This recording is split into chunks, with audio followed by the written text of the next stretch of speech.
नमस्कार, मी सचिन गव्हाणे आपलं स्वागत करतो मेट्रो नाईट या बुलेटिनमध्ये। बुलेटिनची सुरुवात करूया दिवसभरातील महत्त्वाच्या बातमीनं। नागपुरातील राजभवनात शपथविधीची तयारी आता सुरू झालेली आहे। महायुती सरकारचा उद्या मंत्रिमंडळ विस्तार होणार आहे। उद्या नागपूरमध्ये दुपारी 4 वाजता मंत्र्यांचा शपथविधी सोहळा पार पडेल।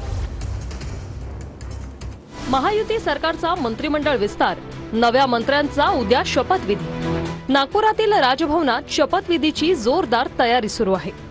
महायुती सरकारचा उद्या मंत्रिमंडळ विस्तार होणार आहे। उद्या नागपुरात दुपारी 4 वाजता मंत्र्यांचा शपथविधी होणार आहे। 16 तारखेपासून म्हणजे सोमवारपासून नागपुरात हिवाळी अधिवेशन सुरू होईल। अधिवेशनाच्या पूर्वसंध्येला नव्या मंत्र्यांचा शपथविधी पार पडणार। उद्या किती मंत्री शपथ घेणार याची माहिती मंत्रिमंडळ विस्ताराच्या पत्रातून राज्यपालांना दिली जाणार अशी सूत्रांची माहिती आहे। महायुतीच्या मंत्र्यांच्या याद्या दिल्लीत पोहोचल्याची सूत्रांची माहिती आहे। फडणवीसांनीही तिन्ही पक्षांच्या मंत्र्यांची यादी पाठवली। मंत्र्यांच्या यादीवर शिक्कामोर्तब होणार असल्याची सूत्रांची माहिती आहे।